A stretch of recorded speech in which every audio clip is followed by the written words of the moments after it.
Baik, mohon izin Bapak Direktur, kita akan mulai.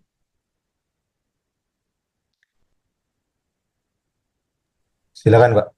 Oke, baik, Bismillahirrahmanirrahim. Assalamualaikum warahmatullahi wabarakatuh. Waalaikumsalam Waalaikumsalam warahmatullahi warahmatullahi wabarakatuh. wabarakatuh. Bismillah, alhamdulillah, wassalatu wassalamu ala rasulillah wa ala alihi wa ashabihi wa man walah amma ba'du. Yang terhormat Bapak Dewan Pengawas Yayasan Bina Umat Sejahtera Semesta, Bapak Wahyu.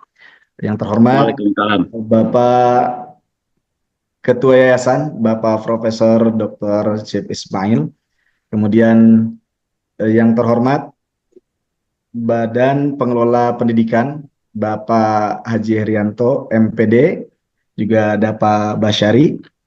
Kemudian yang terhormat Bapak Sekretaris Yayasan Bina Umat Sejahtera Semesta, Bapak Wahyu, mohon maaf, Bapak Heri Purnomo, Bapak Kepala Sekolah SMA Pesantren Unggul Al-Bayan Cibadak, Bapak Deden Ramdhani, SPD MPD. Kemudian ada Bapak Haji Winarno, STMM, Kepala SMA Al-Bayan Putri Selabintana. Yang terhormat Bapak Nur Syahid, MPD, Kepala SMA Al-Bayan Anyer.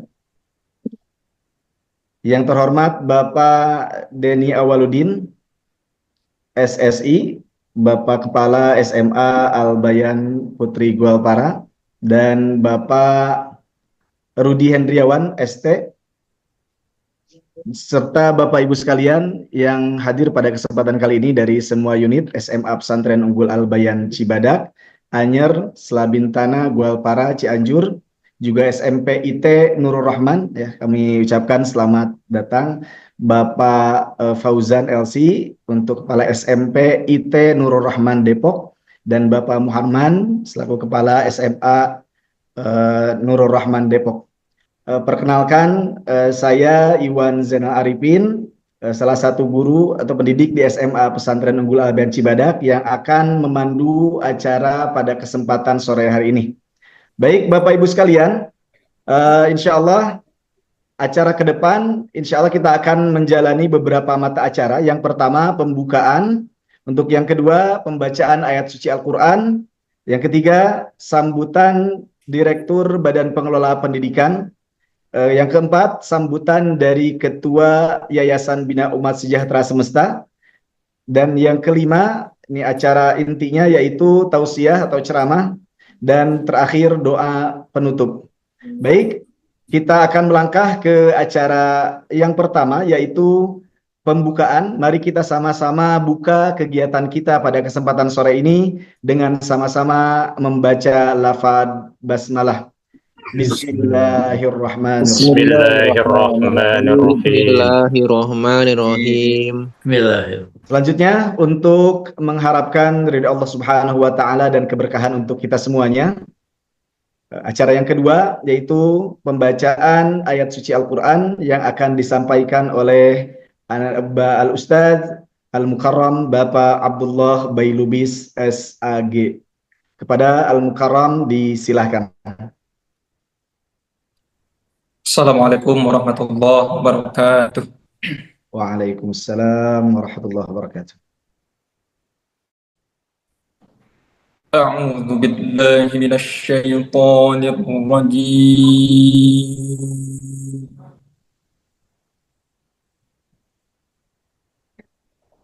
Bismillahirrahmanirrahim.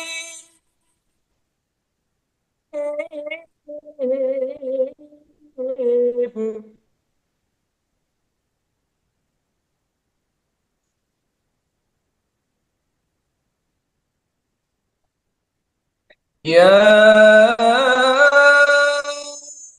أيها الذين آمنوا كتب عليكم الصيام كما كتب على الذين من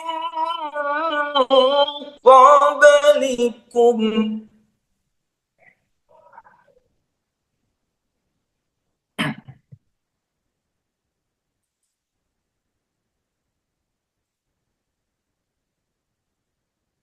كما كتب على الذين من قبلكم لعلكم تتقون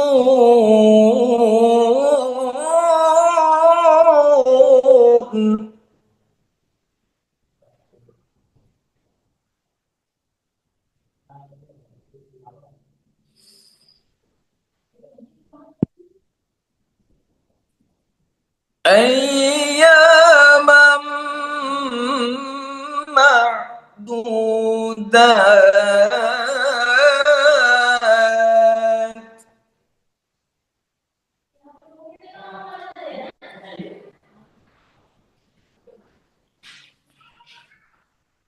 فمن كان منكم مريضا أو على سفر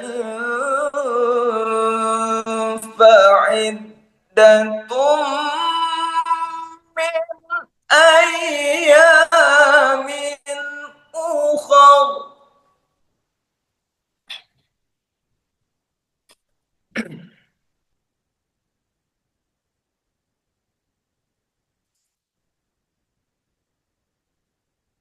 وعلى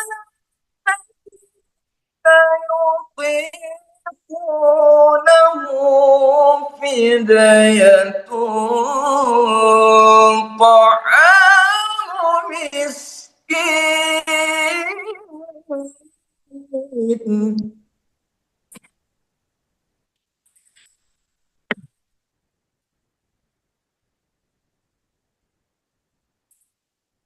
وعلى الذين يطيقونه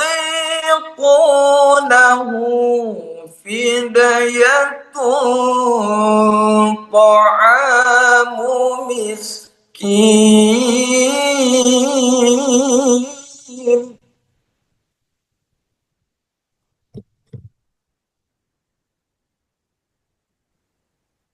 فمن تطوع خيرا فهو خير له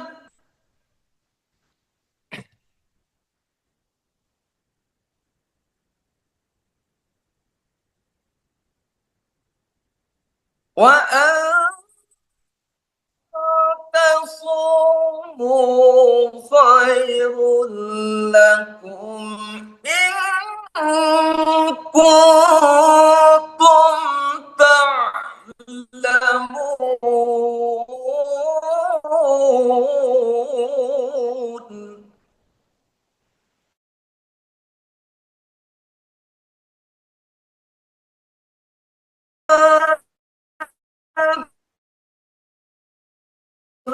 لكم إن Yang kamu tuh sih كنتم pagi-pagi, ya ada تعلمون صدق الله العظيم. Assalamualaikum warahmatullahi wabarakatuh. Waalaikumsalam. Waalaikumsalam warahmatullahi wabarakatuh. Alhamdulillah. Sadaqallahul azim wa sadaqa rasuluhul karim wa nahnu ala dzalika minasyahidin asyakirin walhamdulillahi rabbil alamin. Mudah-mudahan dengan pembacaan ayat suci Al-Qur'an yang sudah dilantunkan mendatangkan limpahan rahmat Allah Subhanahu wa taala untuk kita semuanya, terkhusus untuk yang membacakannya. Baik Bapak Ibu sekalian, kita melangkah ke acara selanjutnya, yaitu sambutan Direktur Badan Pengelola Pendidikan Yayasan Bina Umat Sejahtera Semesta kepada Bapak Dr. Haji Herianto MPD. Padanya kami persilahkan. Bismillahirrahmanirrahim. Assalamualaikum warahmatullahi wabarakatuh. Waalaikumsalam warahmatullahi wabarakatuh. Alhamdulillahirabbil alamin wa bihi nasta'in ala umuri dunya waddin. Asyhadu an la ilaha illallah syahadatul mutbi'in wa tawwabin. Wa asyhadu anna Muhammadan abduhu wa rasuluhul amin. Sallim ala Muhammad wa ala alihi wa liman tabi'uhu bi ahsanin ila yaumiddin. Amma ba'd. Yang sama-sama kita hormati, kita muliakan Ketua Yayasan Bina Umat Sejahtera Semesta, Cip Ismail. Alhamdulillah, ini paling duluan masuk. Ya, Alhamdulillah, terima kasih Pak Cip. Ya. Yang saya hormati Bapak Dewan Pengawas, Pak Wahyu, walaupun di Purwokerto, tapi masih bisa membersamai kegiatan kita di kesempatan kali ini. Alhamdulillah, terima kasih Pak. Yang sama-sama kita hormati juga Pak Heri Purnomo, alhamdulillah selalu mengawal kegiatan sekolahan. Dan Bapak dan Ibu, rekan-rekan kepala sekolah, Pak Basyari juga sebagai Wakil Ketua BPP, kemudian para kepala sekolah yang sudah nampak hadir di kesempatan kali ini, rekan-rekan guru dan karyawan yang berbahagia. Alhamdulillah, akhirnya kita bisa membudayakan satu hal baik pada saat kita sudah ada sebagian besar, sudah ada di kampung halamannya masing-masing, tapi masih kita bisa bertemu, suasana Al-Bayan bisa kita bawa ke daerahnya masing-masing, dan ini menjadi sebuah tasyakur bi ni'mah, bahwa di mana kapanpun siapapun kita, tetap nilai-nilai kealbayanan itu harus terpancar dalam kehidupan kita sehari-hari. Izinkan di kesempatan kali ini saya ingin melaporkan ya kepada Pak Cip, juga mudah-mudahan menjadi masukan buat pembicara kita, Pak Prof. Kana. Sudah masuk belum ya? Masih belum ya, kelihatan ya. Jadi alhamdulillah sampai saat ini di bawah Yayasan Bina Umat Sejahtera Semesta ada 8 unit lembaga pendidikan. 5 unit Al-Bayan, dan 3 unit Nurul Rahman. Insya Allah tahun ini kita sudah memulai dengan 1 unit tambahan, yaitu SMP Al-Bayan di Cikidang. Jadi seluruhnya akan menjadi 9 unit. Ya. Dan ini sebuah perjalanan dan dinamika yang cukup baik. Ya, di 26 tahun kita berjalan, kita sudah berkembang dan pesat. Sampai sejauh ini, Prof. Cip, kita diamanahi oleh orang tua yang menjadi siswa di Al-Bayan ada sekitar 2010 orang.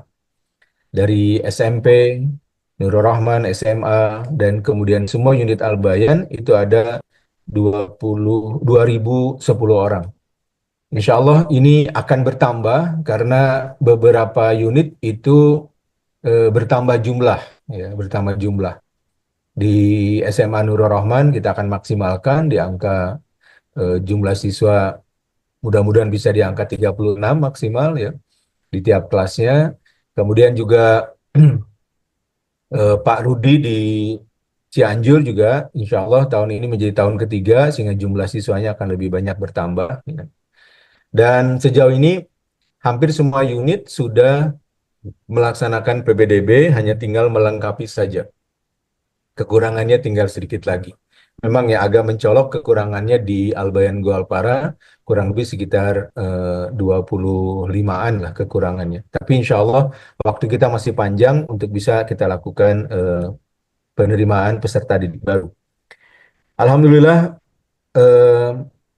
amal soleh Pak Cip, Ketua Yayasan, dan juga para pendiri, sudah ada 216 guru, Pak. 216 guru yang berkarir, yang totalitas ada di Al-Bayan di Al-Bayan dan Nurul Rahman sebagai guru tetap. Ya. Kemudian ada 197 orang sebagai karyawan tetap di Yayasan Bina Umat Sejahtera Semesta. Ini menunjukkan bahwa betapa kita memberikan kemaslahatan, ya, kemaslahatan yang demikian besar untuk keluarga Al-Bayan. Bahkan kalau saya hitung di anggaran belanja sekolah kita tahun ini, itu sudah melebihi angka 100 miliar kalau kita jumlahkan secara keseluruhan. Ini tentu aset yang sangat berharga dan insya Allah ini akan menjadi amal soleh buat Pak Cip dan para yayasan, dan kemudian ini menjadi ladang juga buat guru-guru dan karyawan untuk melakukan ibadah, meningkatkan kinerja yang lebih baik lagi. Bapak dan Ibu hadirin rahimakumullah, mari sama-sama kita simak ya. Prof. Kana nanti beliau adalah cendekiawan Muslim dan juga beliau adalah motivator, dan insya Allah ini akan menjadi bekal kita mengakhiri Ramadan kali ini. Dan kami juga mohon kesediaan dari Pak Cip untuk menyampaikan pesan-pesan kepada kami semua agar nilai-nilai kealbayanan itu akan tetap kekal, abadi, dan menjadi landasan dalam bekerja kami sehari-hari. Demikian saya kira. Terima kasih banyak Pak Heri yang sudah demikian mensupport kegiatan ini ya. Dan Alhamdulillah ini menjadi wahana silaturahmi kita bersama. Alhamdulillah. Demikian, nasrul minallah fatun qarib. Assalamualaikum warahmatullahi wabarakatuh. Waalaikumsalam. Waalaikumsalam Waalaikumsalam warahmatullahi wabarakatuh. Terima kasih pada Bapak Dr. Haji Herianto MPD yang sudah menyampaikan sambutan juga laporannya. Masya Allah, dari sambutan dan laporan beliau kita menyadari betul bahwa lembaga pendidikan di bawah naungan Yayasan Bina Umat Sejahtera Semesta ini merupakan keluarga besar, dan alhamdulillahnya terima kasih banyak kepada Direktur Badan Pengelola Pendidikan yang sudah menginisiasi kegiatan kita pada kesempatan sore hari ini, sehingga semua unit lembaga pendidikan yang berada di naungan di bawah naungan Yayasan Bina Umat Sejahtera Semesta ini semuanya bisa berkumpul meskipun melalui Zoom meeting. Mudah-mudahan Allah Subhanahu wa taala terus berikan keberkahan untuk keluarga besar Al-Bayan. Baik, Bapak Ibu sekalian, kita lanjut untuk mata acara berikutnya, yaitu sambutan juga pesan-pesan yang akan disampaikan oleh Ketua Yayasan Bina Umat Sejahtera Semesta, Bapak kita semuanya, orang tua kita semuanya, Profesor Dr. Cip Ismail SHMM. Kepadanya kami persilahkan. Baik, terima kasih. Sebelum dilanjutkan, apakah suara saya jelas ya? Dengar? Jelas Bapak. Jelas Pak, jelas Pak. Oke. Insyaallah jelas Pak Cip. Gambar saya bagus ya? Wajah saya masih nampak Ya, masih gagah Pak. bagusnya, masih gagah. Baik, Bapak Ibu sekalian, Assalamualaikum warahmatullahi wabarakatuh. Waalaikumsalam warahmatullahi wabarakatuh. Bismillah, alhamdulillah, wassalatu ala rasulillah wa ala alihi wa sahbihi wa mamalah. Asyhadu alla ilaha illallah wa asyhadu anna Muhammadar Rasulullah. Raditu billahi robba wa bil islami dina wa bi Muhammadin nabiyya wa rasulullah. Rabbi jini ilma warzuqni fahma, amin. Bapak pengawas nih, Pak Wahyu Hidayat, yang sekarang lagi berlibur di Purwokerto ya. Jauh itu dari sini. Hebat beliau ini. Setia kepada tanah tumpah. Nyonyahnya tapi ya. Di Purwokerto. Pak Mahfud sudah muncul belum? Pak Mahfud. Sudah. Ya, sudah Pak, sudah Pak. Oh, alhamdulillah Pak Mahfud Siddiq. Beliau ada di Bekasi nih. Ya, Jati Asih kemarin banjir tapi tempat Pak Mahfud enggak apa-apa nih. Dan Pak Ustadz sudah ada nggak Profesor Hana? Ada nggak? Tadi agak kesulitan untuk masuk ini. Ada masalah gitu. Belum masuk nampaknya. Baik Bapak Ibu sekalian, kita dihadiri dengan kepala-kepala sekolah dan guru-guru dari Cibadak, Sela Bintana, Gualpara, dari Cianjur, kemudian Serang, Anyar, Nur Rahman SMP SMA, kemudian tentunya dengan pesantrennya. Kemudian kalau hadir juga ada perwakilan dari SMP Cikidang, Al-Bayan Cikidang, mau mengendaki namanya tetap Al-Bayan Cikidang ada ya. Anda nggak datang nggak dari SMP Cahidang? Dan kita merencanakan juga akan bikin pesantren di Lahat Palembang. Kami sudah ke sana bersama BPP, Badan Pengelola Pendidikan, Pak Dr. Dr. Hermanto, kemudian dengan Pak Heri misalnya ya, juga. Nah, Bapak Ibu sekalian, mengapa Alba ini maju? Karena kita taat asas. Pertama, ide membangun Alba ini dari Pak Mahfud Siddiq nih. Kemudian kami melanjutkan, dan dari Pak Haiji, almarhum Pak Haiji, nanti kita doakan bersama, Pak Tamrin almarhum, dan saya sendiri dan beberapa teman membangun atas perintah Pak Mahfud Siddiq. Kita mencoba membangun Al-Bayan yang tadinya kami ragu-ragu, jujur aja. Tempatnya berbukit-bukit, apa bagus sih? Tempatnya berbukit-bukit, airnya susah. Tapi dengan tekad kami semua, dari kami dengan guru-guru, akhirnya dapat dibangun namanya pesantren Al-Bayan yang awalnya cuma ada di Cibadak, kemudian berlanjut ke Sela Bintana, ada di Gualpara, kemudian Cianjur dan macam-macam lah, sampai ada 10 pendidikan, ada 10 pendidikan, termasuk Nur Rahman dan Cikidang rencananya dengan nama Al-Bayan SMP-nya. Dan Bapak Ibu sekalian, mengapa menurut saya, mengapa namanya Al-Bayan ini maju pesat? Karena apa? Kita taat asas untuk semata-mata beramal di Al-Bayan ini, melalui Al-Bayan. Kalau semula cuma ada gedung putih dan masjid. Dan masjidnya akan kita rombak. Semua masjid itu punya fenomena yang luar biasa. Kita akan bangun lagi masjidnya. Dan mengapa gedung putih Al-Bayan yang Cibadak itu ada kesan tersendiri. Makanya kami buat museum. Dan untuk menggunakan museum juga saya dengan Pak Heri, dengan Pak Herianto juga melihat mana yang terbagus, melihat muter-muter, dicari gedung yang bagus di daerah kota sana. Nah, kemudian jadilah gedung putih yang sangat megah, luar biasa. Saya katakan bahwa mengapa Al-Bayan maju, karena kami taat asas dengan Undang-Undang Yayasan, Undang-Undang 16 2001 tentang yayasan sebagaimana diubah dengan Undang-Undang 28 tahun 2004. Di mana pasal 5 menyatakan bahwa namanya pengurus, kemudian pembina yang menyelenggarakan yayasan ini tidak boleh mencari keuntungan. Jadi kita hanya semata-mata mengabdi untuk mencari barokah dari Allah Ta'ala. Jadi hingga sekarang kalau Al-Bayan itu maju dan pesat itu, namanya pengurus, pembina, pengawas, sama sekali tidak memperoleh uang di situ. Kita ingin memperoleh surga di sana.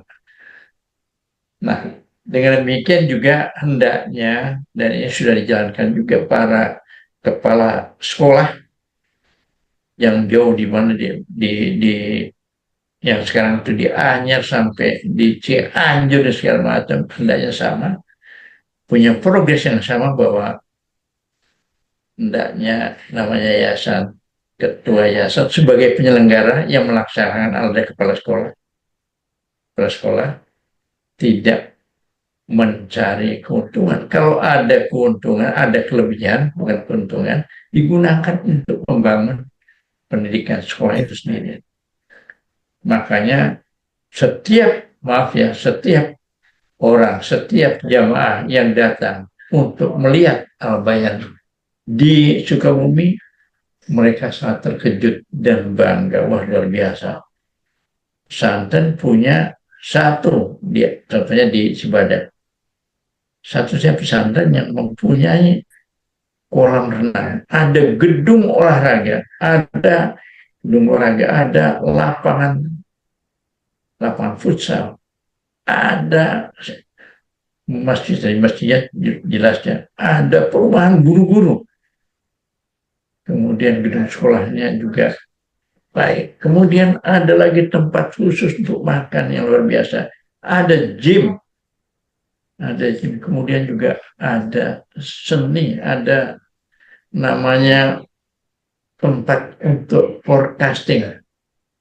Ini belum dimanfaatkan nih, tolong ya, nanti dimanfaatkan bahwa untuk radio forecasting itu agar dimanfaatkan untuk belajar bicara dengan baik, kemudian bagaimana untuk sebagai alat dakwah. Ya, sekarang belum dimaksimalkan. Ini 10 tahun yang lalu, Bapak Ibu sekalian, saya pribadi, maaf ya, bukan menyumbangkan diri, awalnya di masjid At-Taqwa, masjid punya pajak At-Taqwa Kemanggisan. Saya membuat namanya broadcasting, ya, karena di sana ada namanya anak-anak muda, ya, bikin di sana untuk belajar berkomunikasi dan bicara. Diresmikan oleh Sekretaris Dirjen Pajak. Kami membuat namanya menara, di situ dibuat broadcasting. Saya beli radionya segala macam, satu untuk Al-Bayan, satunya untuk di Masjid At-Taqwa, luar biasa. Tapi di Masjid At-Taqwa baru 3 bulan terus nggak muncul lagi. Dan barang-barangnya sudah hilang. Padahal di tempat kita masih bisa digunakan dengan baik di Al-Bayan Cibadak ini. Dengan demikian kami merasa bangga kalau ke sana kita lihat bahwa namanya Al-Bayan itu bisa memelihara kegiatan dari siapapun. Karena itu, maaf ya, kalau ada sumbangan dari guru-guru karena merasa bangga, merasa itu, tolong, ini menurut aturannya, jangan dilakukan sendiri, tapi dilaporkan kepada pengurus pada yayasan, karena yayasan yang menyelenggarakan, yang melaksanakan adalah sekolah. Nah, kami tentunya akan berbuk juga dengan pembina, dengan pengawas, ya. Nah, sementara ini ikhlas saja, tapi kita juga akan membuat suatu semacam statuta yang sekarang lagi dibikin oleh Pak Wahyu Hidayat. Sehingga dengan demikian kedepannya, ya, kami sudah tua-tua ya. Yang barangkali yang paling tua ya saya, walaupun gayanya muda, yang paling tua saya. Insya Allah masih berjalan, tapi tentunya harus ada generasi muda yang menggantikan kami. Ya. Dan kita sudah ikhlas untuk berjuang di sana dan berjalan dengan baik. Tapi perlu kedepannya ada pengawasan yang lebih insentif. Dan untuk itu kami membuat namanya museum Al-Bayan, agar menjadi suatu ingatan buat kita anak cucu ke bawah, bahwa dulu bagaimana mengaplikasikan namanya Al-Bayan dengan niatan untuk amal bakti. Karena satu-satunya barangkali sekolah waktu itu yang diresmikan oleh Gus Dur, Al-Bayan, dengan presiden, kemudian hampir semua menteri pendidikan, pesantren, menteri agama datang ke sana untuk melaksanakan, untuk melihat dan memberikan dukungan pada kegiatan Al-Bayan. Dan selanjutnya agar dipikirkan oleh BPP ini, Badan Pengelola Pendidikan, untuk melaksanakan untuk meminta supaya menjadi itu, karena apapun juga namanya Al-Bayan ada yang terbaik buat kita semua. Baiklah Bapak Ibu sekalian, ini Pak ini sudah masuk belum nih? Pak Kana, Profesor Kana Sudah masuk Pak Cip. Surya Dilaga.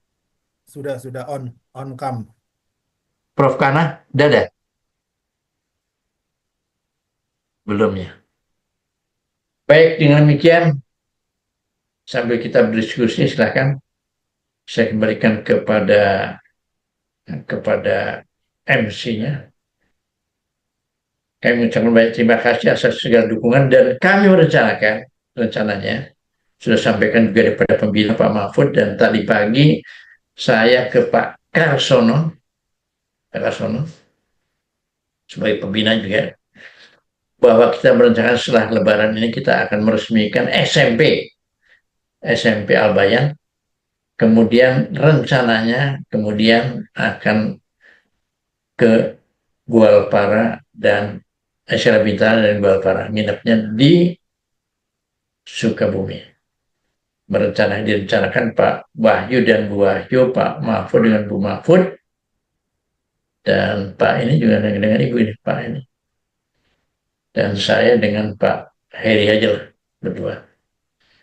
Saya kira sementara itu, terima kasih atas dukungannya, dan nanti pembina juga kalau misalnya belum itu, nanti bagaimana dari pembina rencananya bagaimana itu. Kalau Pak ini belum muncul ya, Pak Kana, Profesor Kana Surya Dilaga. Sudah Terima kasih. Billahi taufiq wal hidayah. Wassalamualaikum warahmatullahi wabarakatuh. Waalaikumsalam warahmatullahi wabarakatuh.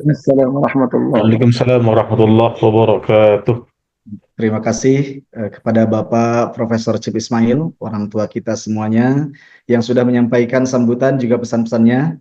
Kita doakan semoga Allah Subhanahu wa Ta'ala senantiasa melimpahkan kesehatan juga keberkahan untuk beliau dan keluarga. Amin. Selanjutnya kami ucapkan juga selamat datang kepada Bapak Dr. Mahfud Siddiq. Ya. Selamat bergabung Bapak. Beliau adalah pendiri sekaligus juga Dewan Pembina Yayasan Bina Umat Sejahtera Semesta.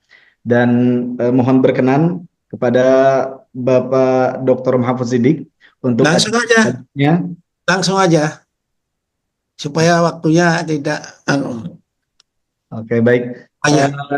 Silakan. Selamat juga kami ucapkan nanti waktu acara apa ya yang internal itu, saya memang sudah ngomong sama Pak Herianto dan Pak Heri untuk memberikan berbagai overview gitu ya, insight Lebayan hari ini dan ke depan. Silakan lanjut aja. Oke, baik, terima kasih Bapak Dr. Mahfud Siddiq. Ya, mudah-mudahan Allah Subhanahu wa Ta'ala senantiasa jaga dan Allah berikan kesehatan. Amin. Selamat bergabung, selamat datang kami ucapkan kepada narasumber kita, ya. Dan insya Allah kita akan lanjut kepada acara berikutnya, yaitu acara inti pada kesempatan sore kali ini. Pembicara kita pada kesempatan sore hari ini, beliau adalah seorang spiritual motivator, dai, dosen, trainer, dan pengembang soft skill HC. Ya. Untuk selanjutnya, perlu diketahui juga Bapak Ibu sekalian, bahwa beliau merupakan peraih rekor muri training leadership dengan peserta terbanyak di Indonesia, yaitu pesertanya mencapai 18.000 orang dalam 18.000 peserta dalam waktu 2 hari berturut-turut.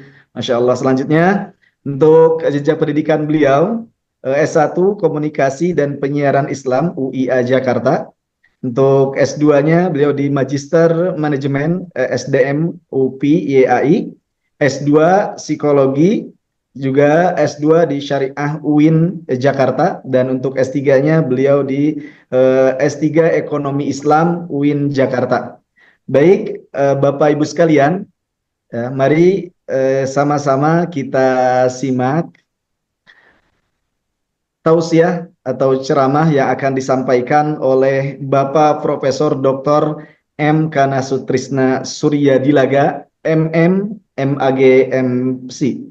Dengan segala hormat, kami persilahkan. Halo,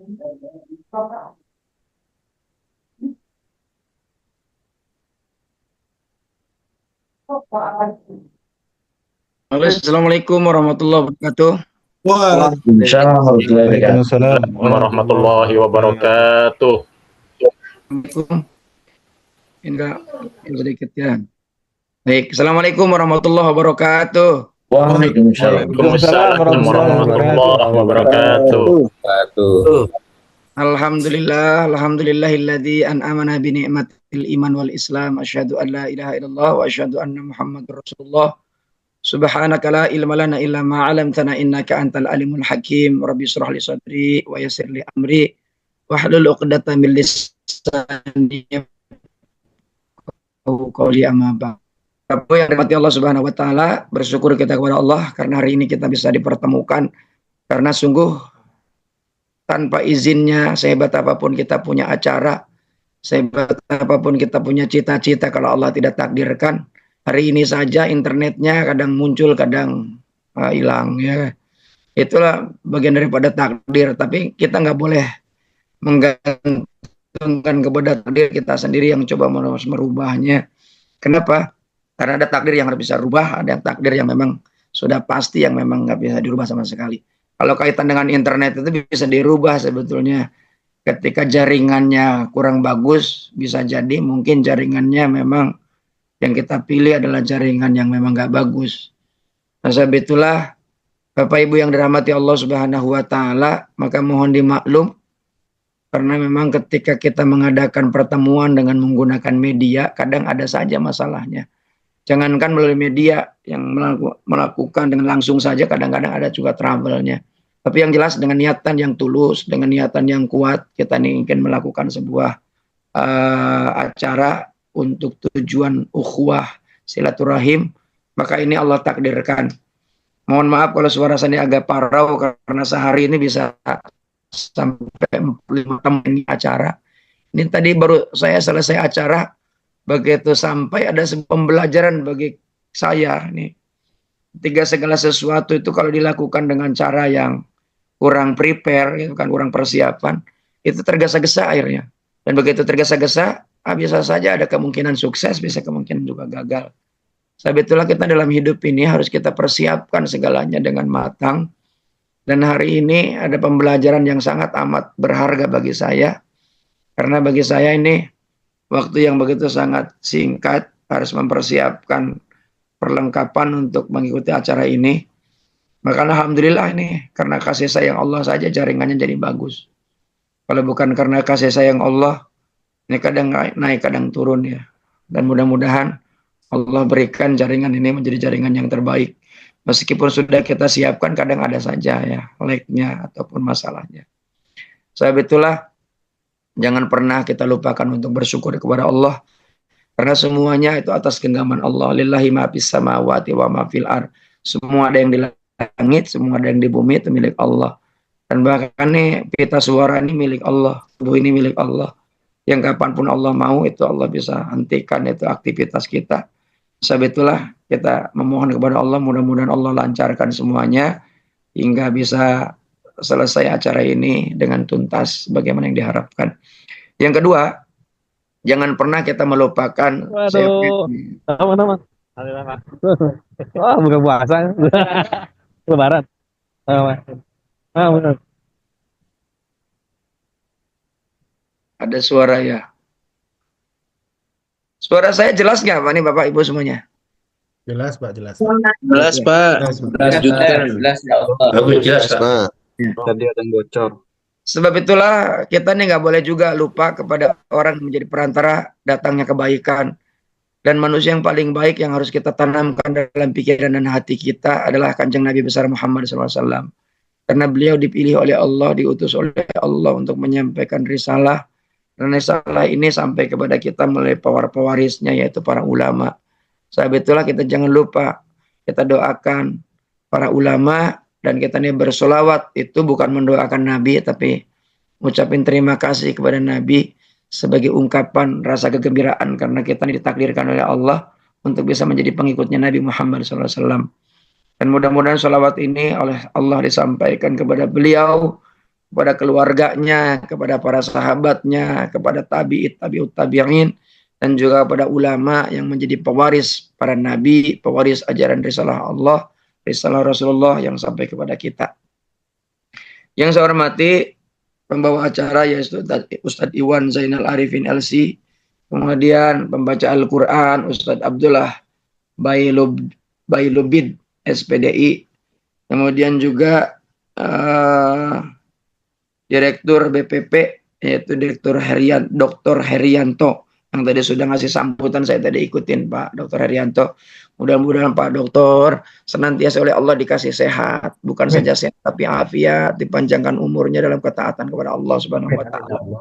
Bila khusus sahabat saya ini sama-sama wong Cirebon, yaitu Bapak Prof. Dr. Cip Ismail. Saya ini selalu kagum sama beliau.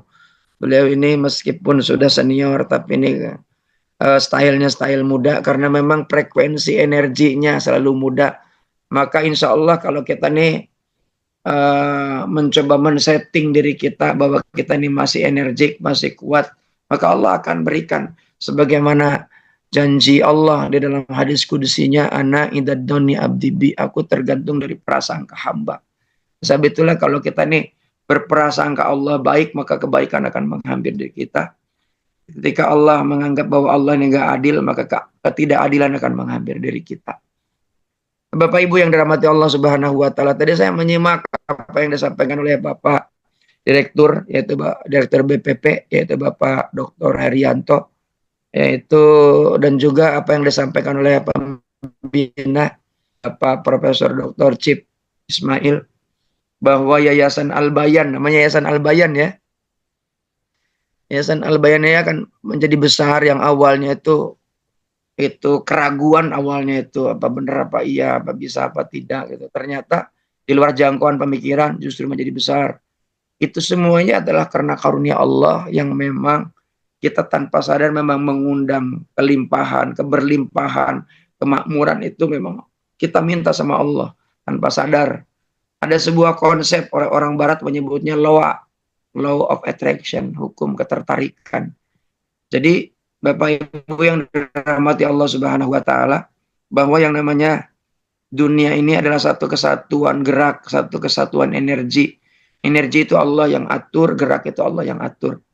Nah, di samping itu saya harus mengaturkan juga terima kasih kepada pembina Bapak Dr. Mahfud Siddiq yang tadi memberikan kesempatan kepada saya. Sebenarnya waktunya masih banyak nih Pak Dr. Mahfud Siddiq, datangnya maghrib ya, insyaallah. Sebenarnya saya ini suaranya udah habis-habisan, tapi mudah-mudahan suara saya masih jelas terdengar ya. Meskipun saya ini juga nanti malam nih masih ada acara. Padahal nih dari pagi saya acara dari subuh, kemudian siang tadi ada santunan dengan anak-anak dan doa ya. Kemudian saya nih rumah lupa kalau nggak diingatkan sama istri tadi bahwa ini hari ini ada Zoom gitu. Hampir lupa. Besok juga pun saya ini ada beberapa jadwal, termasuk saya ngisi acara khutbahnya di masjidnya Pak SBY gitu kan. Tapi ini ada beberapa yang lupa. Manusia ini memang tempatnya lupa ya. Tapi ini jangan dijadikan sebagai sebuah alasan. Itu hanya kelemahan saya aja. Makanya kadang saya minta kepada istri supaya untuk ngingetin, untuk reminder apa kegiatan-kegiatan. Meskipun saya punya asisten, kadang-kadang asistennya lupa juga ya kan. Tapi ini Allah yang mentakdirkan kita punya ingatan. Allah mentakdirkan kita hidup. Karena sesungguhnya hidup ini bukan milik kita. Tadi apa yang disampaikan oleh Prof. Cip ini, itu menginspirasi saya juga. Bahwa ketika kita ini menyerahkan penuh kepada Allah, sebagaimana Allah sampaikan, walladzina jahadu fina lanahdiyanahum subulana wa innallaha lama'al muhsinin. Ketika kita ini mengharap untuk mendapatkan ridho Allah Subhanahu wa taala, itu ya Allah nanti akan didatangkan oleh Allah dari arah, akan dari mana itu datang kebaikan, dan bahkan Allah ini akan datangkan kita orang-orang yang baik untuk bersama-sama membangun yayasan ini.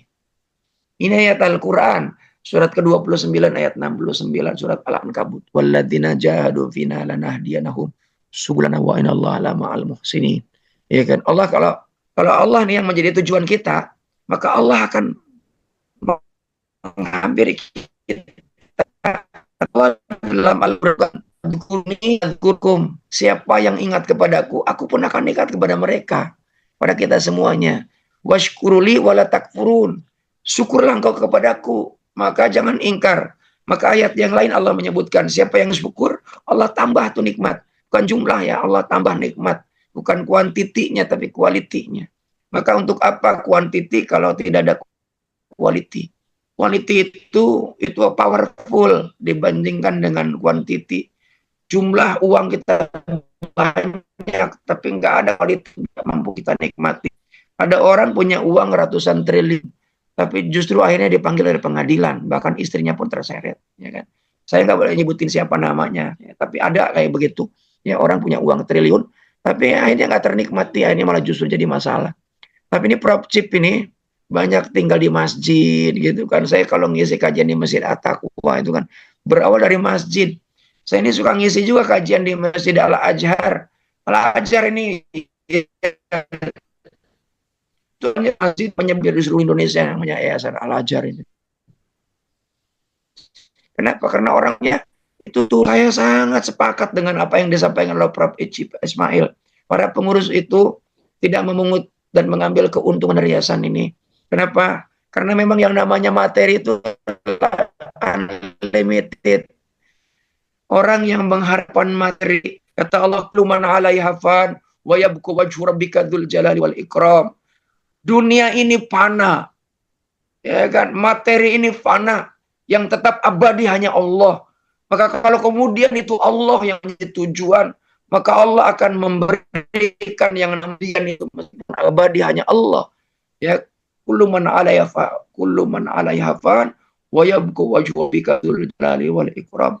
Yang tetap kokoh abadi itu hanya Allah. Maka kalau kita menggantungkan penuh kepada Allah, maka lihat Prof Chip Ismail yang usianya di atas 70, tapi usianya 40, ya Allah. Ya kan, coba. Ini saya bukan menyanjung, tapi memang apa adanya. Karena gini, sahabat-sahabatku yang dirahmati Allah Subhanahu wa taala, ada orang usianya muda, tapi karena ini kalau bahasa apa yang sering nguret gitu ya, sering mengeluh, sering apa yang tertekan, akhirnya apa? Stres, depresi. Ini anatomi tubuhnya, sel-sel yang ada di dalam tubuhnya itu tua sebelum saatnya, hanya penuaan dini. Semuanya. Dan orang stres biasanya banyak makan. Kalau sudah banyak makan, itu obesitas. Kalau sudah obesitas, itu sel-sel tubuhnya itu kan menua. Ini kita saat ini sedang puasa. Bahasa Arabnya siam. Siam itu mengandung makna al-imsak, menahan. Kenapa Allah mensyariatkan puasa? Ada di Ramadan. Tapi kalau ini wajib, dipaksa. Bagi siapa? Bagi orang yang beriman. Kalau kita ini nggak puasa, nggak termasuk orang yang beriman. Maka kuncinya orang berpuasa itu harus iman dulu. Kalau nggak beriman, nggak masuk dalam kategori orang berpuasa. Meskipun dia nggak makan, nggak minum, menahan lapar, menahan haus, menahan hubungan suami istri, menahan perasaan, menahan pikiran, tapi nggak didasari dengan keimanan. Ayat yang lain menyampaikan, laisal birra an tuwallu wujuhakum bil qibalal masyriq wal maghrib, walakinal birra man amana billah. Menghadapkan wajah ke timur ke barat itu namanya sholat. Sholat itu amalan utama dalam ajaran Islam. Itu aja nggak dianggap oleh Allah kalau nggak dikunci dengan iman. Saum itu diperintahkan oleh Allah. Siam itu diperintahkan oleh Allah. Untuk apa? Untuk agar kita mengistirahatkan fisik kita. Ini pertama kali. Mengistirahatkan fisik kita. Agar fisik kita ini stabil. Supaya menjadi kita ini dekat dengan Allah Subhanahu wa Ta'ala. Coba kalau orang yang nggak pernah kita puasa, ya orang yang nggak pernah puasa itu makan terus, makan terus, apa aja dimakan, dan bahkan kadang orang yang makan tuh lupa diri, ya kan, ya kocaknya gitu kan, saking dia asiknya makan, mertua lewat aja nggak ketahuan tuh lewat, ya kan, itu saking kocaknya gitu kan, saking konsentrasinya, khusyuk dia makan, saking nikmatnya. Ini guru orang yang dihormati lewat nggak pernah dihargai. Ya kan? Kenapa? Ya nggak peduli. Dan bahkan merasa ketakutan orang-orang yang nggak pernah puasa itu ketakutan dengan hilangnya materi. Kenapa? Karena tubuh ini materi. Materi ini menurut dirinya tidak akan bisa bertahan kecuali dengan materi lagi. Maka orang-orang yang senantiasa nggak pernah puasa, dia akan menjadi orang-orang yang penumpuk-numpuk materi. termasuk mendirikan yayasan, bagaimana dia untuk bisa mendapatkan keuntungan materi. Tapi ini keren, ya luar biasa. Saya angkat jempol. Kalau bisa bukan 2, tapi 4. Kalau bisa minjem sama tetangganya menjadi 8 jempolnya, ya kan? Kalau bisa semua jempol. Untuk siapa? Para pendiri yayasan ini. Kenapa? Karena berkomitmen. Komitmennya apa? Tidak mengambil keuntungan. Ada sesuatu yang menginspirasi bagi saya. Tadi apa yang disampaikan oleh Prof. Ismail. Apa itu? Ada sesuatu yang kelak menjadi legacy. Kita tidak selamanya akan hidup. Maka kita kelak ketika sudah tiada, ada orang yang berkata, dulu ada orang-orang yang dengan tulus, yang mendermakan pikiran dan perhatiannya untuk agar yayasan itu bisa berdiri. Sebab itulah, Bapak Ibu yang dirahmati Allah Subhanahu wa Ta'ala, Nabiullah Muhammad SAW sama halnya. Ketika coba bayangkan menjadi nabi, ketika menyebarkan risalahnya harus minta bayaran. Ya, saya bahkan ini kemarin dihubungi oleh Prof. Chief Ismail untuk memberikan tausiah. Saya bilang saya ini belum layak memberikan tausiah, ini orang-orang hebat. Ya, bukan saja nguasain teori, bukan saja nguasain ilmu, tapi ini sudah diaplikasikan ilmunya. Mungkin kalau saya baru tataran hanya teori, baru hanya tataran lisan, yang belum tentu itu jauh, ya, yang belum tentu itu cocok dengan apa yang saya sampaikan. Tapi kalau sahabat-sahabat semua yang ada di yayasan ini, para pendiri yang luar biasa, ya, orang-orang yang berkecimpung di dalamnya di yayasan ini luar biasa, yang sudah mendermakan pikiran, jiwa raganya untuk bangkitnya peradaban. Bapak Ibu yang dirahmati Allah Subhanahu wa Ta'ala, maka lihat kalau Nabi ketika menyebarkan ajaran minta bayaran, mungkin Islam tak akan mungkin sampai kepada kita. Tapi Rasulullah nggak pernah minta bayaran.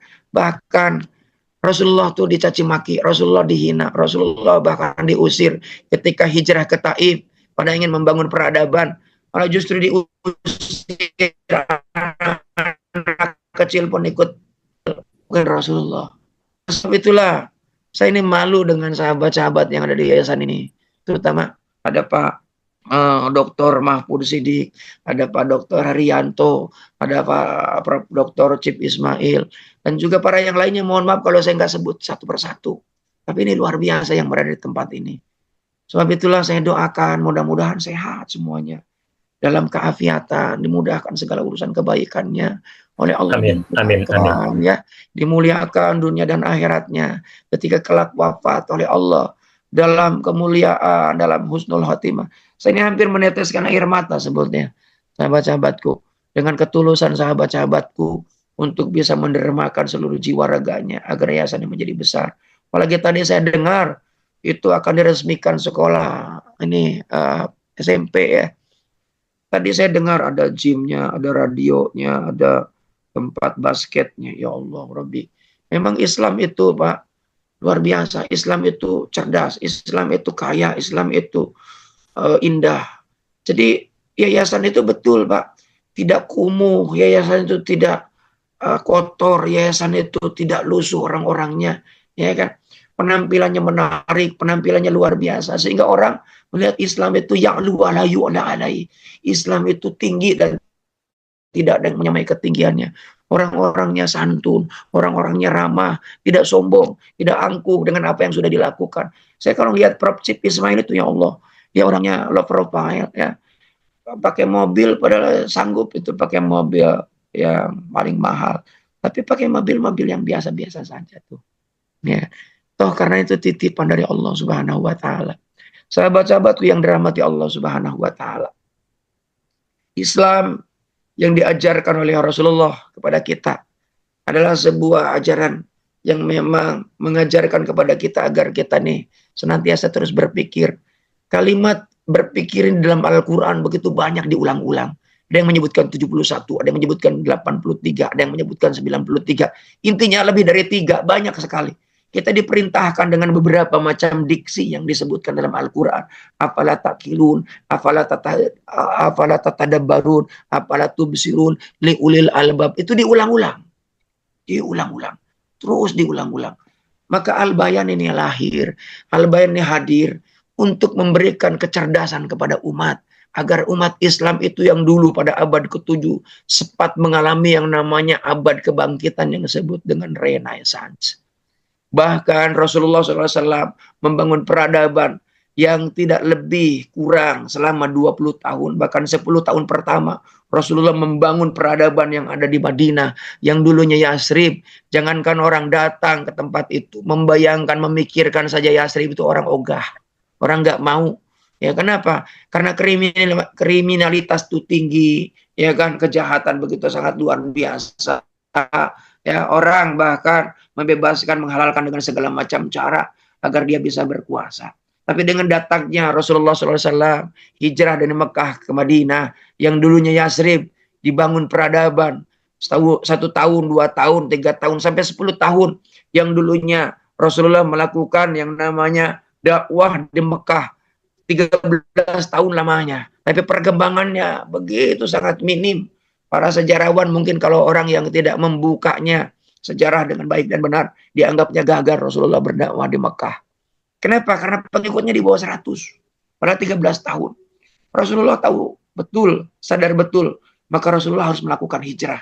Sebagaimana layaknya teman-teman yang diprakarsai oleh Bapak Dr. Mahfud Siddiq dengan Pak Prof. Cip Ismail, yang kemudian juga menggandeng ada Pak Herianto dan juga para pendiri yang lainnya, kemudian mendirikan sebuah lembaga namanya Yayasan Al-Bayan ini. Ya, mohon maaf kalau salah saya sebutnya ya, yayasan ini.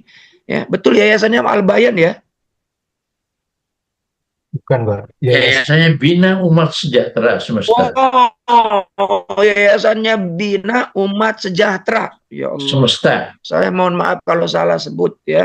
Ya. Jadi Bina Umat Sejahtera, sudah namanya aja luar biasa.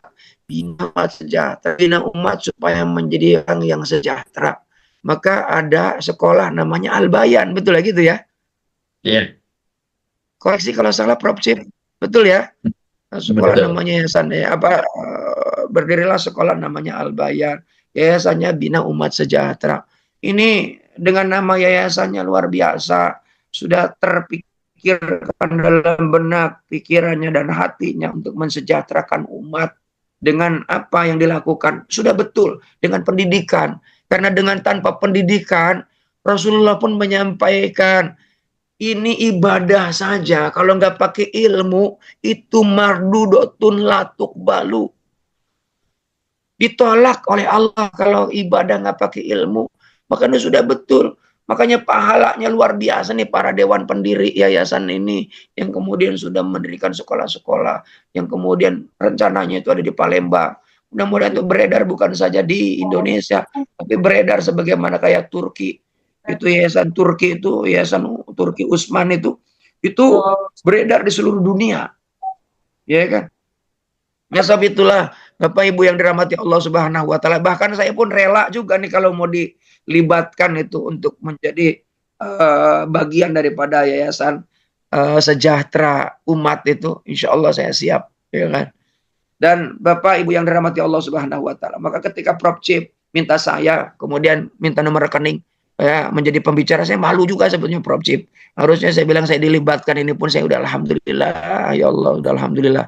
Saya ini dianggap ya orang berilmu padahal nggak ada ilmunya, ya dianggap orang yang menjadi motivator padahal saya pun perlu juga dimotivasi. Ya, saya ini orang yang lemah, orang yang memang juga harus mendapatkan support dari yang lain. Bapak Ibu yang dirahmati Allah Subhanahu wa taala. Karenanya nih di Ramadan ini kita ini mendapatkan pelajaran. Saya kemarin itu bersama-sama silaturahim juga, iktikaf virtual dengan keluarga besarnya Pak Heril Tajah, dengan jajaran seluruh direksi ya, dengan CT Group. Bahwa Ramadan ini ternyata madrasah lautan ilmu. Begitu sangat luar biasa ketika kita memahami Ramadan ini istimewa. Kalau di Ramadan tidak istimewa, ya sudah, nggak akan ada apa-apa dengan Ramadan ini. Maka Bapak Ibu yang dirahmati Allah Subhanahu wa taala, harus kita setting dulu pikiran kita, namanya mind setting. Perasaan kita harus diset juga, namanya feel set, bahwa Ramadan ini istimewa. Apa keistimewaan Ramadan?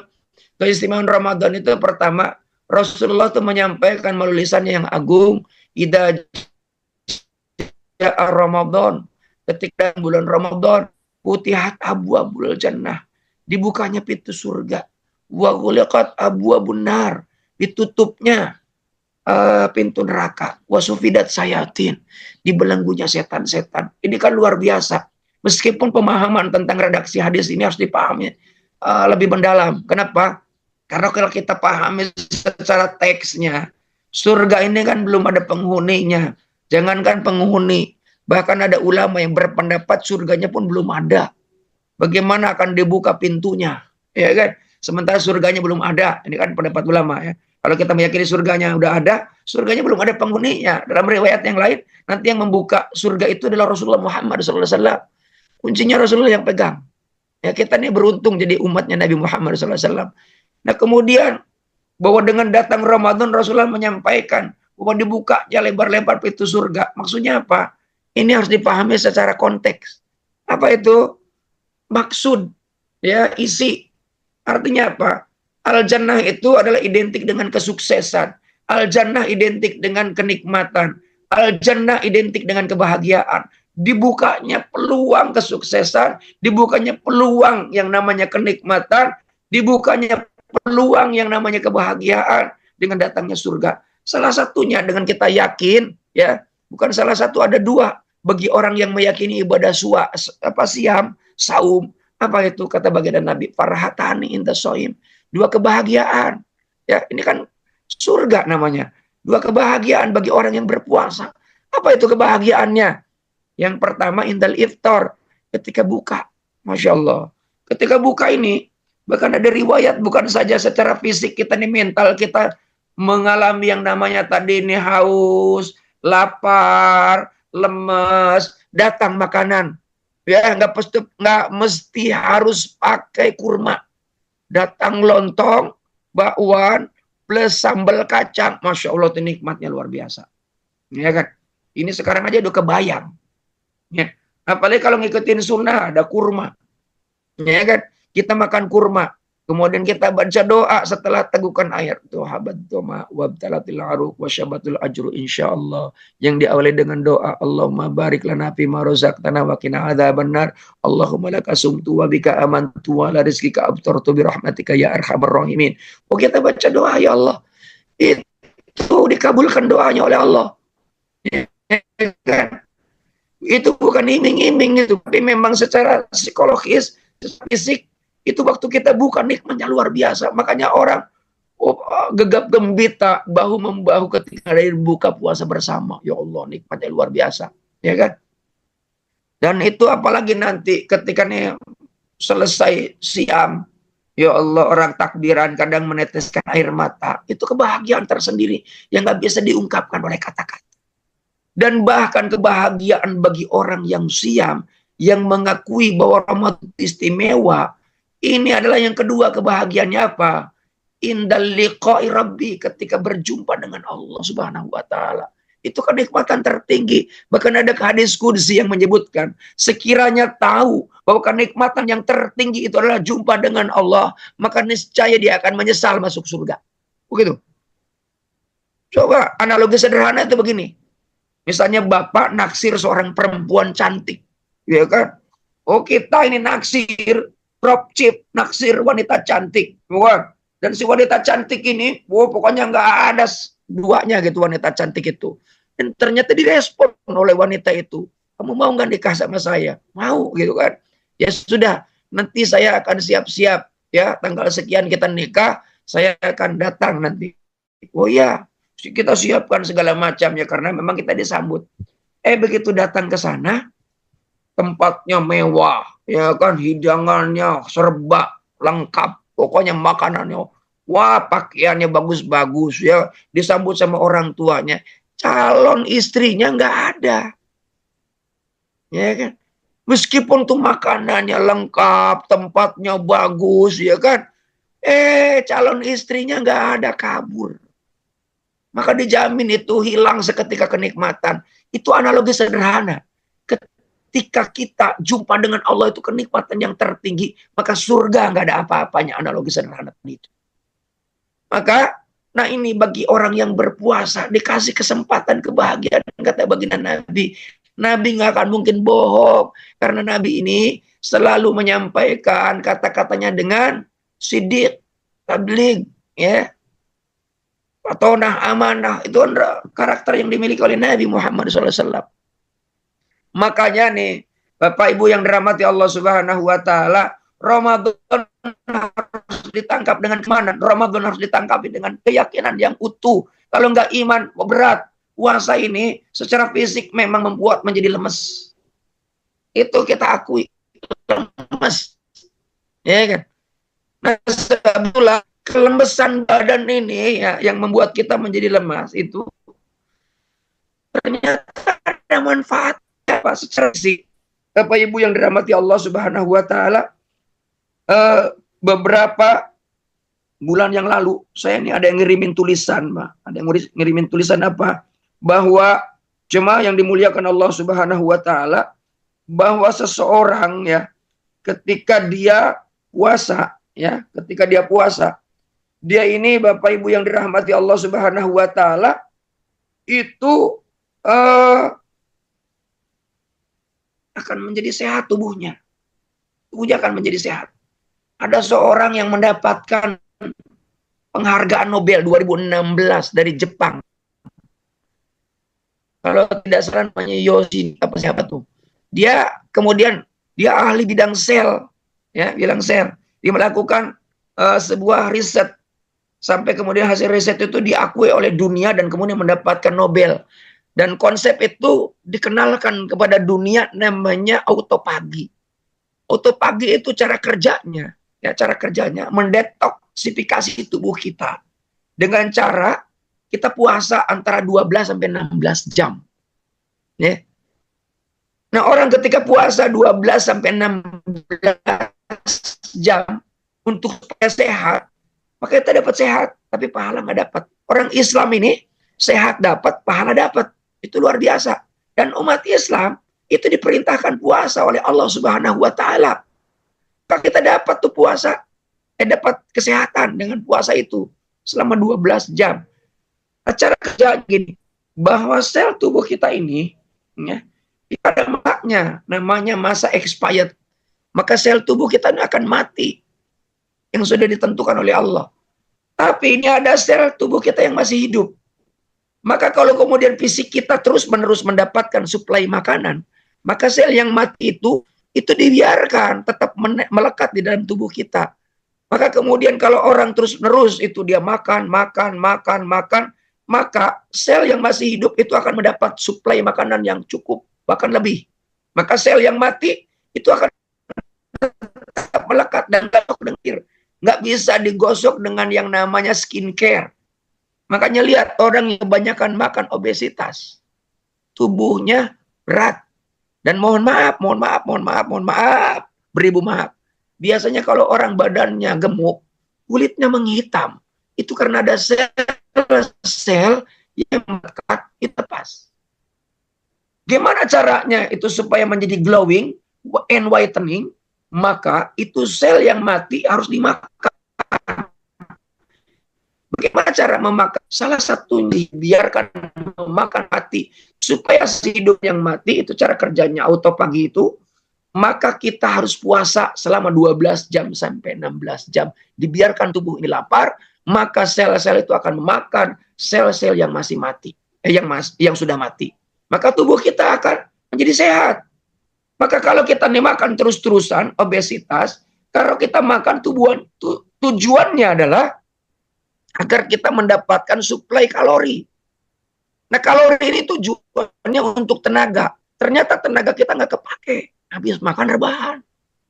Dan itu kemudian disimpan oleh tubuh yang sangat otomatis, yang diciptakan oleh Allah. Disimpan oleh tubuh menjadi apa? Lemak. Kalau kemudian menjadi lemak, maka itu akan muncul penyakit generasi berikutnya. Namanya penyakit generatif. Ya, ada jantung, ada kolesterol, ada asam urat. Wah, banyak sekali. Ya, sakitnya. Maka saya kemudian olahraga. Maka olahraga kenapa membuat kita menjadi happy? Kenapa? Karena sel DNA-nya itu naik. Sel ada sel hormon itu meningkat ketika olahraga. Kenapa? Karena dengan olahraga itu lemak akan dimakan, ya, dibakar. Kalori, maka dia itu ada namanya dopamin, ada yang namanya serotonin, ada yang namanya oksitosin dan seterusnya. Dan Bapak Ibu yang dirahmati Allah Subhanahu wa taala, makanya saya olahraga, angkat beban, fitness. Saya dulu gemuk. Saya makan dikit aja. Saya buka, saya ngikutin caranya Rasulullah. Makan 1 butir kurma, kemudian minum, kemudian saya baca doa, kemudian bergegas ke masjid. Kalau kemudian kita makan, nanti habis maghrib saya makan, tambah kalori, karbo. Karbonya saya pilih pakai nasi merah.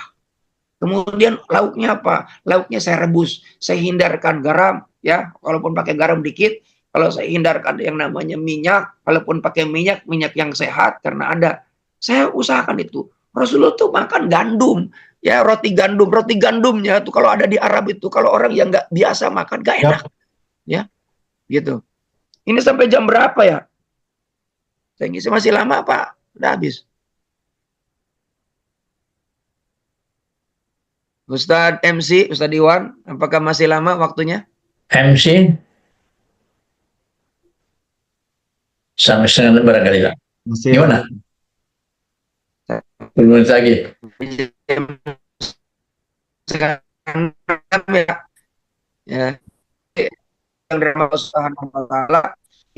puasa ini sangat luar biasa. Kalau kita coba pelajari ilmunya, dan orang-orang Barat yang memang bukan beragama Islam, seperti yang menemukan yang namanya konsep autopagi itu non-Muslim. Kita yang Muslim kadang nggak menemukan hikmahnya. Badan kita tetap besar, badan kita tetap sakit. Harusnya dengan puasa jadi sehat. Bahkan bukan saja menyehatkan tubuh, menyehatkan jiwa dan raga. Ya kan? Karena begini Bapak Ibu yang dirahmati Allah Subhanahu wa taala. Manusia ketika hidup, masih hidup, itu ada 3 makhluk yang berada di dalam tubuh kita. Apa 3 makhluk itu? Yang pertama jasad. Tadi jasad harus kita perhatikan. Jasad ini diambil oleh Allah dari tanah. Ya, memang kita itu tidak diciptakan langsung seperti layaknya Nabi Adam, diambil, dibentuk jadi manusia, enggak. Tapi kita ada melalui perantara namanya makanan. Makanan itu sumbernya dari tanah yang kemudian dimakan oleh orang tua kita menjadi saripati tanah, namanya sel sperma, sel ovum, ya, sel telur yang menyatu dalam rahim jadilah kita. Kita ini tanah, ya, secara fisik. Maka kalau nggak percaya, coba lihat, kita nih nggak mandi aja 3 hari, pasti akan keluar tanah dari tubuh kita, namanya daki. Kalau orang udah tua, sebutannya bau tanah. Makanya kita nih dikubur di tanah kalau sudah meninggal dunia, ya.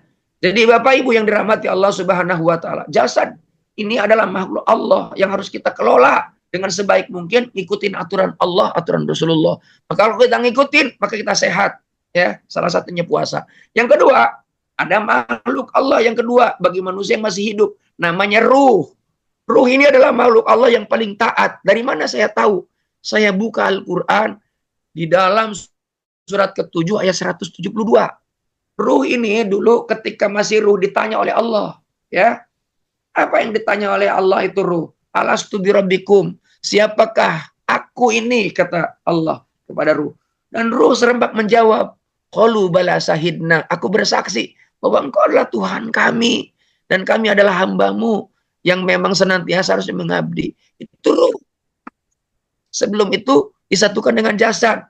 Ketika usia kandungan 4 bulan sudah berbentuk jasad, dimasukkan oleh Allah itu ruh. Nanti lahir ke dunia seiring dengan umur, hasil bentukan kita dididik oleh kedua orang tua, kita ini menjadi orang yang dekat dengan Allah atau menjadi orang yang jauh dengan Allah. Orang yang taat atau orang yang terlaknat, itu kan tergantung. Nah, sebab itulah Bapak Ibu yang dirahmati Allah Subhanahu wa taala, nanti ada makhluk yang ketiga. Begitu bergabungnya antara ruh dengan jasad, ada makhluk yang ketiga namanya jiwa. Jiwa dalam bahasa Arab namanya nafs. Maka ada kalimat kullu nafsin dha'iqatul maut. Setiap yang berjiwa itu pasti mengalami akan yang namanya kematian, maut. Nah, bagaimana caranya maut itu nafs, ya? Jiwa itu ketika berpisahnya kembali antara ruh dengan jasad, maka nafs itu akan hilang, akan mati. Nafs itu, ya, dalam bahasa kita namanya jiwa. Jiwa ini bersemayam namanya nafsu. Nafsu itu dalam bahasa Arab juga disebut dengan nafs. Inna nafsa la amaratu bisu, ya, namanya nafsu amarah, jiwa amarah, ya. Jiwa amarah itu apakah negatif atau positif tergantung. Kalau dia dikuasai itu yang namanya nafs, ya, nafsul amarah itu dikuasai oleh ruh yang taat kepada Allah karena sering mendapatkan siraman ruhani, maka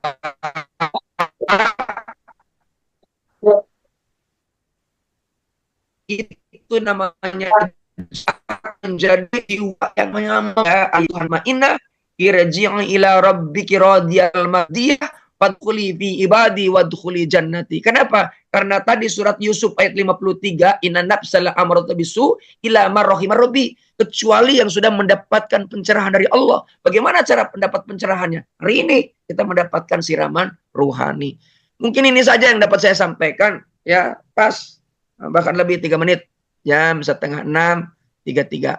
Kalau ada yang mau didiskusikan, mudah-mudahan kita ini bisa berdiskusi dan mudah-mudahan manfaat. Hadanallah wa yakum ajmain. Assalamualaikum warahmatullahi wabarakatuh. Waalaikumsalam warahmatullahi wabarakatuh. Waalaikumsalam warahmatullahi wabarakatuh. Masya Allah. Terima kasih banyak atas nasihat tausiah yang disampaikan oleh Bapak Profesor Dr. Haji M. Kana Sutrisna. Mudah-mudahan Allah Subhanahu wa taala senantiasa berikan kesehatan, terkhusus jika kita tadi menyimak, ya Bapak Ibu sekalian, beliau sangat padat sekali agendanya, makanya salah satu dampaknya suaranya sudah mulai parau. Mudah-mudahan Allah Subhanahu wa taala segera kembalikan suaranya supaya normal kembali, supaya bisa memberikan banyak manfaat, menebar manfaat di berbagai tempat dan kegiatan. Baik Bapak Ibu sekalian, untuk selanjutnya kami persilahkan, barangkali ada dari Bapak Ibu yang hendak memberikan pertanyaan atau sharing diskusi di kesempatan sore ini. Kami berikan kesempatan untuk pertama 5 menit ke depan dulu. Jika ada, silahkan raise hand, angkat tangannya, boleh langsung ditanyakan kepada Bapak Profesor. Silahkan dari Cibadak, Selabintana, Anyer, Gualpara, Cianjur, ataupun dari Depok, disilakan.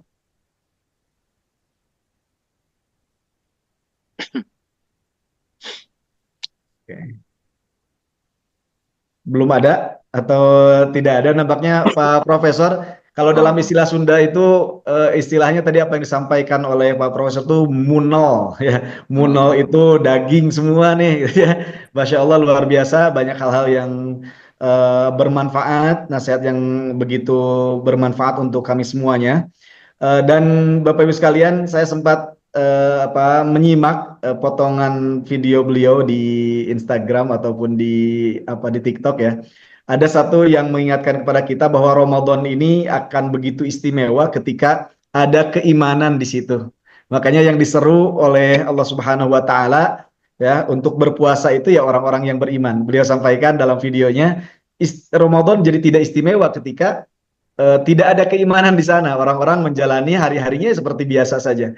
Maka mudah-mudahan di kesempatan sore hari ini kita sudah diberikan siraman rohani oleh Pak Profesor, ya, menambah dan meningkatkan keimanan kita kepada Allah Subhanahu wa taala, yang mana keimanan tersebut akan mendorong kepada kita untuk bisa meningkatkan, ya, memperbanyak amal soleh, memaksimalkan ikhtiar kita, ya, menumpuk pahala. Mudah-mudahan Allah Subhanahu wa taala merahmati kita semuanya, memberikan istiqomah, ya, kepada kita semuanya. Baik Bapak Ibu sekalian, sekali lagi barangkali masih ada yang mau bertanya, ya, masih kami berikan kesempatan.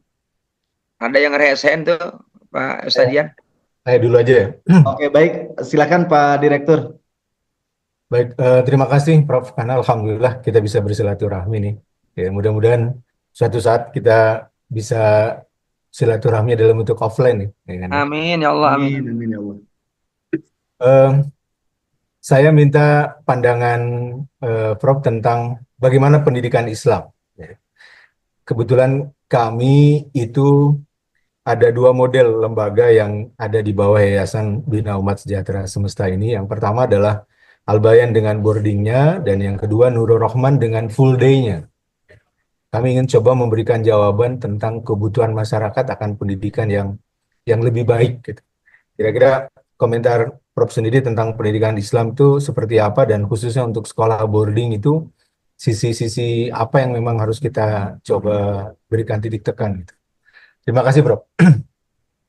Bapak Dr. Herianto yang baik, berdasarkan pengamatan yang saya coba datangi beberapa sekolah dan juga pesantren, saya juga yang sering diminta oleh Al-Azhar untuk memberikan program spiritual motivasi bagi para gurunya di sana. Hampir seluruh gurunya yang memang saya pernah kasih program pelatihan di Al-Azhar, ya, termasuk yayasan.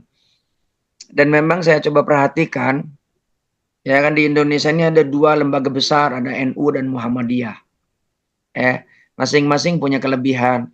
NU dengan pondok pesantrennya, Muhammadiyah dengan lembaga pendidikannya yang begitu sangat luar biasa. Dengan tanpa mengecilkan lembaga-lembaga yang ada, masing-masing ada kelemahan dan ada kekuatan masing-masing, ada strongness and weakness. Maka kalau kita mencoba mencari titik yang lain, kita gabungan. Kan sekarang ini secara garis besar ada kecerdasan yang populer saya ini, ada intelektual, ada emosional, ada spiritual, ya kan? Nah, ini tiga-tiganya oleh Rasulullah dimiliki dengan 4 karakter: patonah, amanah, sidik, tabligh. Ya, itu mewakili dari itu. Dan Rasulullah itu sangat bisa mendaban dengan pendekatan pendidikan yang dilakukan di masyarakat Madinah sampai kemudian begitu sangat gemilang hasilnya. Dan bahkan kita bisa saksikan, bahkan puncaknya sebetulnya waktu itu ya memang, dan memang belum lagi sekarang di abad ke-7 itu melahirkan banyak para ilmuwan yang luar biasa, meskipun akhirnya memang sempat terlena gitu kan, karena setelah hampir 700 tahun, ya kalau nggak salah ada yang bilang 700, ada yang 900 tahun, itu kan akhirnya Bani Abbasiyah, Bani Umayyah, Bani Abbasiyah dihancurkan oleh Mongol ya dengan pimpinan Genghis Khan itu. Kenapa? Karena para pemimpinnya sudah mulai terlena dengan kehidupan dunia. Saya makanya tadi tertarik dengan apa yang disampaikan oleh Prof Chip, bahwa yayasan Bina Umat ini, kesejahteraan umat ini, ya, itu dengan mendirikan lembaga-lembaga pendidikan bukan lagi memikirkan tentang materi semuanya, tapi didermakan untuk mendekat kepada Allah. Maka tentu ada hal-hal teknis yang harus diperhatikan. Anak-anak harus dicerdaskan mumpun sedunia ini yang diperlukan, sehingga memiliki kompetensi yang memang diperlukan di lapangan, sehingga apa, jangan sampai sekolah ini kita tak lagi memberikan apa yang dibutuhkan di lapangan, sehingga nggak nyambung gitu, begitu lulus bingung yang mau kemana, sementara lapangan kerja yang ada nggak nyambung dengan lembaga pendidikan yang memang kan gitu. Sehingga akhirnya apa, anak-anak nggak sukses gitu. Kenapa? Karena ukuran sukses secara fisiknya nggak terpenuhi gitu kan, semoga susah, potensinya nggak nyambung gitu. Dan itu pula yang terjadi di dunia perguruan tinggi. Maka kurikulumnya nggak menyesuaikan dengan kondisi yang ada. Meskipun ada juga yang tetap menyesuaikan. Jadi secara intelektualitas, secara teknis, keilmuan, coba harus riset dulu. Mana kira-kira yang memang diperlukan di masyarakat. Tapi kadang yang namanya dunia ini, dengan yang namanya era yang disebut dengan VUCA, ya, VUCA era, dengan kemajuan teknologi, itu kan dihadapkan kita dengan ketidakpastian. Berubah-berubah teknologi. Dalam dunia bisnis, saya dulu sering, sampai sekarang ini, saya masuk ke dunia bisnis, ya, contoh misalnya dunia perbankan. Ada orang yang invest dengan membeli banyak mesin ATM, tiba-tiba hancur, ya, sehancur-hancurnya. Kenapa? Karena menggunakan dengan pendekatan teknologi yang disebut dengan fintech. Ya kan? Itu dihadapkan sehingga sudah disiapkan untuk infrastruktur, ternyata nggak kepake, investnya udah nggak kepake gitu. Sama hanya dunia pendidikan sekolah. Itu kan bongkar pasang tuh sekolah. Dulu yang namanya anak itu harus naik semuanya. Sekarang tiba-tiba dikembalikan ke kurikulum yang dulu. Gitu. Nah, sebab itulah ini kita harus menggunakan pendekatan tripartit gitu kan. Jadi lembaga pendidikan, ya, ini kan swasta, pemerintah, juga dengan halayak, dunia kerja segala macam, itu harus didiskusikan. Sehingga apa? dunia pendidikan itu betul-betul alignment dengan kebutuhan yang ada di pasar. Satu. Yang kedua, masyarakat ataupun di lapangan, orang-orang yang bisa bertahan itu bukan karena dia memiliki kompetensi secara kompetensi atau hard skill, tapi justru di era seperti saat ini dengan kemajuan teknologi yang begitu sangat luar biasa, ada 3 yang tidak bisa tergantikan keterampilan itu. Apa itu? LMC saya nyebutnya. LMC itu apa? Leadership, Management, Communication Skill. Ya, itu nggak bisa tergantikan. Kenapa? Karena meskipun robot bisa ngomong dengan santun, ya, dia nggak bisa punya dengan perasaannya karena memang ngomongnya hanya itu aja. Tapi kalau manusia dengan sangat bisa beradaptasi, bisa menyesuaikan kalimat-kalimat, ya. Kenapa? Karena punya perasaan, punya kosakata yang jauh lebih. Sekarang itu kan lahir yang namanya AI, Artificial Intelligence, yang jauh lebih cerdas dibandingkan dengan kecerdasan manusia yang ada. Padahal itu kan buatan manusia. Tapi seringkali kita ini patuh dan taat kepada hasil buatan manusia. Dan bahkan buatan manusia ini menjadi Tuhannya. Sebagaimana layaknya zaman dulu, patung dibuat kemudian disembah. Ya, ini sekarang sudah mulai. Nah, orang yang lebih gandrung kepada teknologi dibandingkan kepada Tuhan. Dia lebih taat kepada yang namanya teknologi dibandingkan dengan tatanan, aturan yang Allah sudah buat. Nah, sebab itulah, maka anak-anak dididik bagaimana dia memiliki yang namanya perasaan positif. Ya kan? Maka diajarkan tentang akhlakul karimah. Mereka nih kalau di boarding school itu selain mereka dididik dengan hal-hal yang teknis, olahraga yang bagus, tadi kan sudah ada lapangan basket, ada ini segala macam, itu kan lengkap tuh. Mereka juga dididik bagaimana mereka tuh memiliki akhlak. Ada orang yang diajar Al-Quran, tapi nggak sedikit orang hafal Al-Quran dia berani lawan sama orang tua.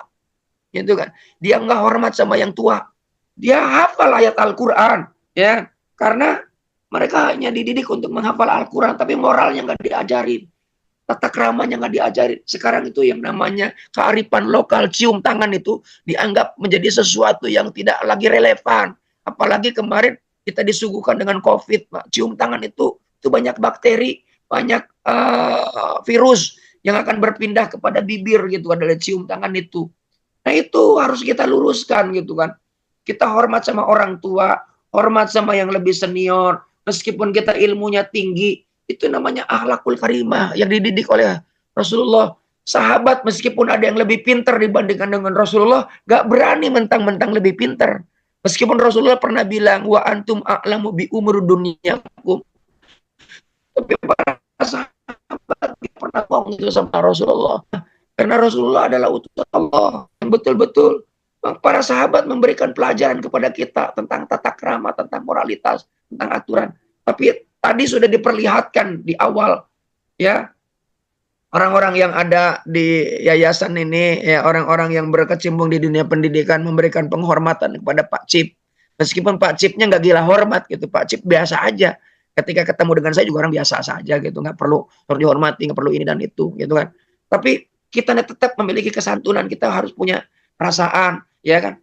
Sehingga di sekolah ketika kita dididik, kalau di dalam belajar kita taklimu ta'lim, mungkin Ustadz Iwan selaku MC ini tahu tentang kita taklimu ta'lim itu. Kalau orang yang masuk pesantren sebelum belajar kitab-kitab yang tebal, itu belajar dulu tentang taklimu ta'lim. Taklimu ta'lim itu bukan mengajarkan tentang bagaimana metode belajar, tapi bagaimana metode mengajar. Gurunya juga harus punya pendirian, gurunya juga punya moral.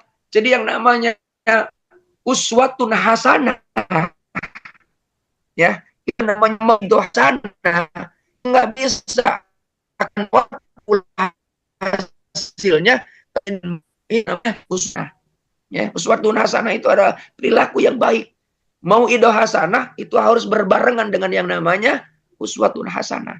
Dan Rasulullah itu lakukan itu. Kira-kira begitu Pak Dokter, Pak Direktur.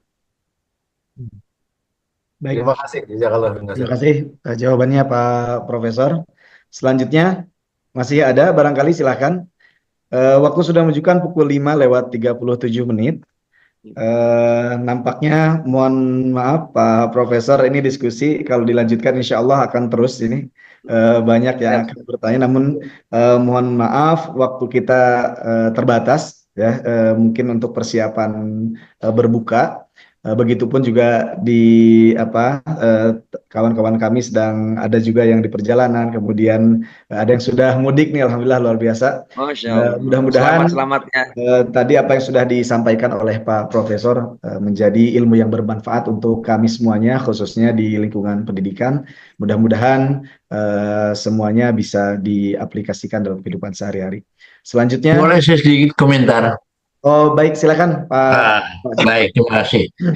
Ini yang meminta Prof. Kana ke Al-Bayan itu beliau gitu. Jadi kami waktu di masjid gitu, di masjid Kemanggisan, Prof, kapan kita ke Al-Bayan? Loh, ada apa ya? Saya ingin berikan tausiah di sana. Jadi beliau betul-betul dengan keikhlasan ingin ke sana. Tapi kebetulan saya sangat mengerti beliau itu sangat sibuk ya, sangat sibuk sekali. Waktunya luar biasa. Ini aja juga itu. Kemudian kita pertama kita adakan ini Pak, adakan secara Zoom, dan tentunya nanti kita akan meminta waktunya kapan untuk mengadakan satu pembelajaran peningkatan mengenai bagaimana mengajar yang baik dengan segala macam. Walaupun Prof. Kana Al-Bayan ini 120% masuk ke perguruan tinggi. Kenapa 120%? Perguruan tinggi negeri semuanya masuk sana. Karena 100% sudah masuk, ada yang double-double gitu. Jadi luar biasa ini. Siswanya ada yang dari Papua, dari mana-mana aja. Cukup dikenal, cukup ini. Bahkan di namanya di Kerawang, di mana daerah ada di sebelum itu ada suatu institusi yang menyelenggarakan kegiatan untuk bagaimana supaya bisa masuk Al-Bayan. Bimbel Pak, bimbel. Wah, akan luar biasa. Namun demikian, kami mengharapkan suatu saat yang kosong, kami ingin guru-guru ini diberikan motivasi yang baik oleh Prof. Kana. Karena saya melihat, luar biasa Prof. Kana ini. Yang patut kita contoh oleh guru-guru kita. Kepala-kepala sekolah kita punya 10 pesantren, bayangkan. Nanti kepala sekolah dan wakil-wakilnya untuk dididik kembali oleh Prof. Kana. Itu komentar saya. Dan syukron, terima kasih banyak Prof. Kana Surya Dilaga atas kesempatan untuk memberikan tausiah pada sore ini. Terima kasih. Wassalamualaikum warahmatullahi wabarakatuh. Waalaikumsalam warahmatullahi wabarakatuh. Waalaikumsalam warahmatullahi wabarakatuh. Terima kasih Pak Cip. Baik Bapak Ibu sekalian, ya tadi ya insya Allah mudah-mudahan dalam waktu dekat atau waktu yang luang Pak Profesor Dr. Kana ditunggu ya kedatangannya di Al-Bayan. Insya Allah mudah-mudahan kita semuanya bisa silaturahim, bukan hanya via Zoom tapi juga nanti offline ya, bersama-sama kita di Al-Bayan. Baik Bapak Ibu sekalian, waktu jualah yang membatasi kita untuk pertemuan kita pada sore hari ini. Sebagai penutup, mohon berkenan kepada Bapak Ahmad Basyari MPDI untuk memimpin doa dan memohon keberkahan kepada Allah Subhanahu wa taala di waktu yang sangat baik ini ya. Mari kita sama-sama tundukkan hati dan kepala kita untuk berdoa. Pada Bapak Ahmad Basyari MPDI disilakan. Assalamualaikum warahmatullahi wabarakatuh. Waalaikumsalam warahmatullahi wabarakatuh. Waalaikumsalam warahmatullahi wabarakatuh. Terima kasih Pak Iwan, yang terhormat Profesor Kana, Prof. Cip, Pak Mahfud, Pak Wahyu, Pak Herianto selaku Direktur BPP.